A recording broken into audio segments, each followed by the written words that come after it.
ಒಂದು ಭಾಳ ದೊಡ್ಡ ದುರಂತ ಅನಾಹುತ ಆಗಿದೆ. ಬಹುಶಃ ಈ ದುರಂತದಲ್ಲಿ ಏನು ಈ ಸಿಲಿಂಡರ್ ಬ್ಲಾಸ್ಟ್ ಆಯಿತು, ಆ ಸಂದರ್ಭದಲ್ಲಿ ಅಯ್ಯಪ್ಪ ಒಂದು ಸ್ವಾಮಿ ಪೂಜೆ ಭಕ್ತಾದಿಗಳು ಏನು ಇದರಾಗಿ ಇಂಜೂರ್ಡ್ ಆಗಿದ್ದಾರೆ. ಸುಮಾರು 9 ಜನ, ಅದರಲ್ಲಿ 8 ಜನ ಭಾಳ ಸೀರಿಯಸ್ ಆಗಿ ಇಂಜೂರ್ಡ್ ಆಗಿದ್ದಾರೆ. ಒಬ್ಬರು ಮಾತ್ರ ಒಂದು 10-20% ಆದಂಥದ್ದು ಬಾಲಕ ವಿನಾಯಕ್ ಪ್ರಕಾಶ್ ಅಂತೇಳಿ. ಉಳಿದಂಥವ್ರೆಲ್ಲರೂ ಕೂಡ ಇಬ್ಬರು ಮಾತ್ರ 90% ಇಂಜೂರ್ಡ್ ಅದಾರ. ಒಂದು 3 ಜನ 80% ಇದ್ದಾರೆ.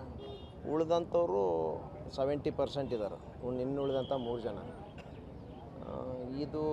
ಇವತ್ತಿಲ್ಲಿ ಕಿಮ್ಸ್ನಲ್ಲಿ ಸರಿಯಾಗಿ ಕೆಲವೆಲ್ಲ ಕೂಡ ಇಲ್ಲಿ ಅಬ್ಜೆಕ್ಷನ್ ಮಾಡ್ತಾ ಇದ್ದಾರೆ. ಕಿಮ್ಸಿಗೆ ಬಂದ ತಕ್ಷಣ ಸರಿಯಾದಂಥ ಟ್ರೀಟ್ಮೆಂಟ್ ಸಿಕ್ಕಿಲ್ಲ ಅನ್ನುವಂಥದ್ದು, ಎಲ್ಲ ಒಂದು ಕಡೆ ನೆಗ್ಲಿಜೆನ್ಸ್ ಆಗಿದೆ ಅನ್ನುವಂಥದ್ದು ಕೂಡ ಹೇಳ್ತಾ ಇದ್ದಾರೆ.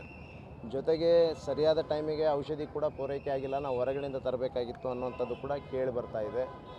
ಮತ್ತು ಆ್ಯಂಬ್ಯುಲೆನ್ಸ್ ಸರ್ವಿಸ್ ಕೂಡ ಇನ್ ಟೈಮ್ ನಮಗೆ ದೊರಕಿಲ್ಲ.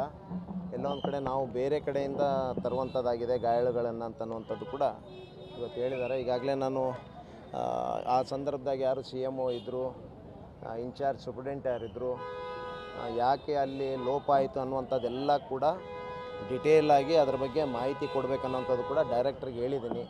ಯಾರೇ ತಪ್ಪಿಸ್ತರಿದ್ದರೂ ಕೂಡ ಅದರ ಮೇಲೆ ಸೂಕ್ತವಾದಂಥ ಕಾನೂನು ಕ್ರಮ ಕೂಡ ತೆಗೆದುಕೊಳ್ಬೇಕು ಅನ್ನುವಂಥದ್ದು ಕೂಡ ಈಗಾಗಲೇ ಅವ್ರ ಜೊತೆಗೆ ಚರ್ಚೆ ಮಾಡಿದ್ದೀನಿ. ಮೊದಲನೇದಾಗಿ ಈ ಸಂದರ್ಭದಾಗ ಎಲ್ಲದಕ್ಕಿಂತ ಮೊದಲು ಅವ್ರಿಗೆ ಟ್ರೀಟ್ಮೆಂಟ್ ಆಗಬೇಕು, ಒಳ್ಳೆ ಟ್ರೀಟ್ಮೆಂಟ್ ಆಗಬೇಕು ಗಾಯಾಳುಗಳಿಗೆ. ಅದನ್ನು ಆಮೇಲೆ ಇದೆಲ್ಲ ನೆಗ್ಲಿಜೆನ್ಸು ಏನಾಯಿತು, ಯಾಕೆ ಇದು ಪ್ರತಿ ಬಾರಿಯೂ ಕೂಡ ಈ ಥರದ ಘಟನೆಗಳು ಮರುಕಳಿಸ್ತಾ ಇದ್ದಾವೆ. ಹಿಂದೆ ಕೂಡ ನನ್ನ ಕ್ಷೇತ್ರದಲ್ಲಿ ಸುಮಾರು 2-2 ಜನರು ಡೆತ್ ಆಗಿದ್ದು ಕೂಡ ಸೇಮ್ ಇದೇ ಟೈಪ್ನಲ್ಲಿ. ಅದಕ್ಕೆ ಇವತ್ತು ನಾವು ಕಿಮ್ಸ್ ಅನ್ನುವಂಥದ್ದು 24/7 ಸರಿಯಾದಂಥ ಟ್ರೀಟ್ಮೆಂಟಿಗೆ ವ್ಯವಸ್ಥೆ ಕಲ್ಪಿಸುವಂಥದ್ದು ಇರಬೇಕು.